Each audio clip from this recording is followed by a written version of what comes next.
Welcome to the Firefighters Podcast. This is a podcast about life lessons from the gym, on the mats, and into the fire.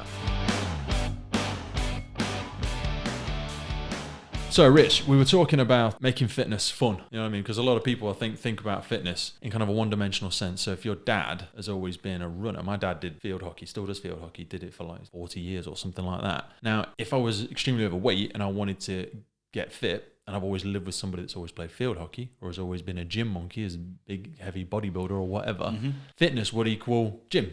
Yeah. Fitness equals gym. Now, this is the thing, you see, with our fitness, you've always got to keep fitness fun, haven't you? So we went back to running just a second ago. Yeah. If you're running the same route every day, Yep. every week, every month, it's going to get boring, isn't it? It's inevitable. It's going to get boring. Absolutely. But then this is where it comes into like your sprint training, your interval training, try different locations. Always ways to throw variation into the program. You've got to keep it varied, and you've got to keep it fun. I mean, one of the biggest things people come to me, they get bored of the gym. Yep. It's not necessarily the bored of the gym; they just don't know any other way. They're probably going into the gym, probably doing a bit of chest press, some tricep dips, and then they're probably doing the same thing day 2, day 3, day 4, day 5. There's just no variety. Because that'll either be the person they've lived with or the person they've worked with, and you know that guy's in great shape, and they went, "Dude, I want to be in great shape." You need to get under a bench, man. You need to be bench pressing. That's what you need to do to be in shape. But what works for one person doesn't necessarily work for another person, does it? Exactly. But the biggest thing, any fitness training, you gotta keep it fun. Because if you're not having fun, it's gonna be shit. Let's be honest. Absolutely. And you're just gonna like, nah, I ain't going back. See, if you keep it fun, I mean, for myself, when I wake up in the morning, we've all woke up in the morning after a good session. Don't go back in the gym. You know, you're going there to have a good time at the end of the day, aren't you? And if you keep it fun, that's it. There's no limits. And again, it's never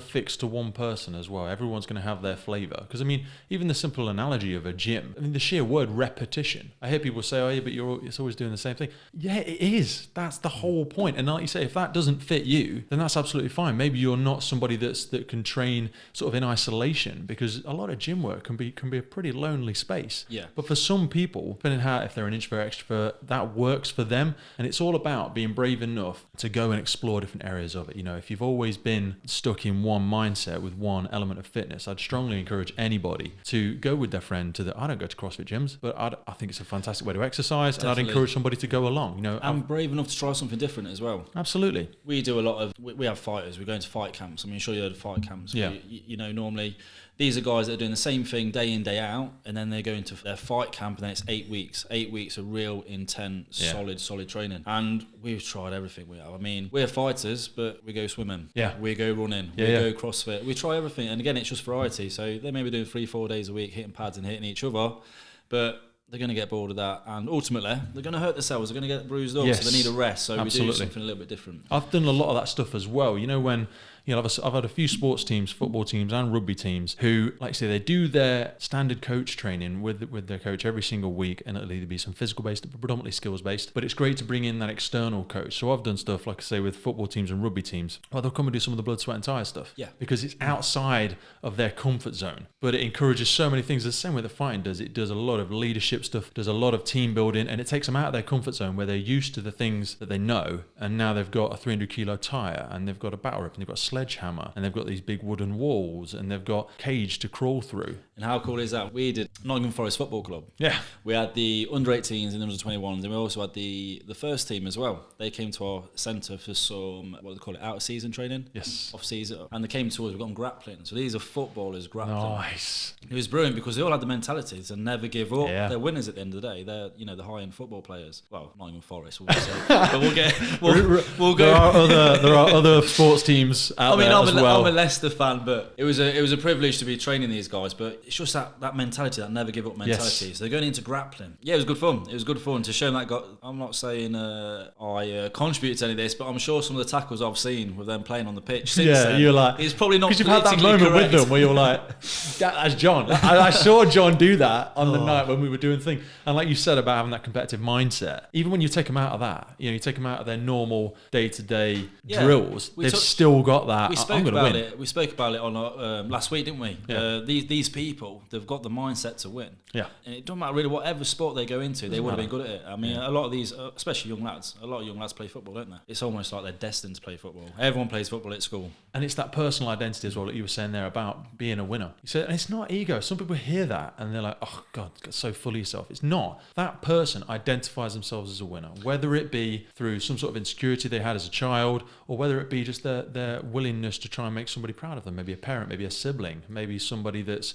been a bit overbearing at some point in their life, but it's taken them to a position where winning is win or die for some people, and it's beautiful. It's that mentality though, isn't it? It's like, don't be a follower. Yeah. You need to be a leader, don't you? Somebody said to me a long time ago, before you can lead a team or anything else, you must be able to lead yourself. And as silly as that sounds, this comes back to our commitment and discipline and stuff like that. You can lay the plan out. I could sit here with a piece of paper now. I'm like, tomorrow, 150 burpees. The next day, 7-mile run. The next day. Yeah, we can all make the plan. Yeah, it's the execution. Can you now take yourself by the hand and lead yourself through that plan and go, look, Pete, we had this, you committed to this. We both wrote this down. Yeah, we understood what was, if it was all BS when we wrote it down, then that was the moment when we needed to recalculate. But we've agreed to this. This is what I've committed to. Now I need you to lead yourself through it, because you're going to have downtime, same as the team would have. And that's what makes the difference, isn't it? So those people who will generally get up in the morning and do it, and those will say, do you know what, I'll have an extra hour in bed. Because it never gets any easier. You know yourself, whether you're getting up for your own training or you're teaching a class at 5, 6 a.m, because I know you've got fighters that want to get in early before they go to work and stuff like that. Getting up early doesn't get easier. No, never. It's no BS. People say, I'm not a morning person. Nobody's a morning person. Anything worth having is not easy, is it? It's not going to be easy. Ever going to be if it was easy, it wouldn't be worth it.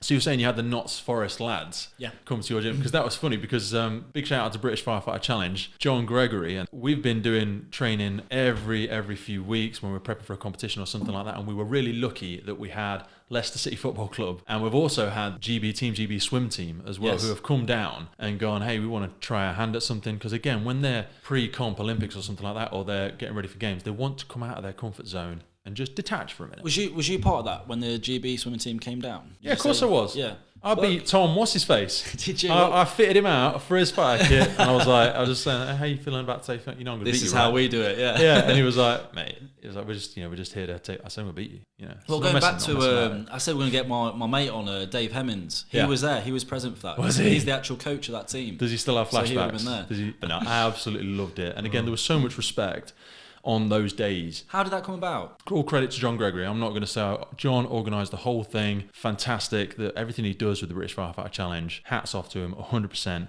And he regularly makes connections with these professional teams where they want to change gears. They want to come and do something physical. And again, we speak of building teams. It's changing that. Yeah, because on the field every day, we use the football team, for example. There'll always be the star player. Yeah, there'll always be the guy who's got the great ego, maybe a bit faster, may have more skills. But you take him to an environment like this. Let's take him out of his comfort. Yeah, and go, right, I'm going to put this fire kit on you. Yeah, okay, what's that like? Well, it's really hot. Yeah, and it's really heavy. Yeah, and put that helmet on as well. Now I'm going to pick up that dummy. Well, how much does that weigh? That's 70 kilos. Yeah, so that's 10, 11 stone dummy. Now I'm going to run up that tower. Yeah, now I go and hit that Kaiser. Now put this BA set on. And it's taken them outside their comfort zone. But it was amazing to see, the laughter, the camaraderie. It wasn't amazing to see. It wasn't surprising to see. It was great to see, but it wasn't surprising, because that's where you see that both competitive edge, but they did the first run in the morning, and then it was great to have their coach pulled in as well. And we talked about techniques. Now, they weren't going to come on and do BFC titles. They weren't looking to compete in it, but just the practice of being able to assess your performance, analyze it, share some feedback. So, Jeff, you were fantastic at it. Now, Sam did the thing. I mean, how did you do that? You were pulling through when you were hitting that Kaiser. That was a technique thing. And just seeing that, so much of that copies straight back to their sport.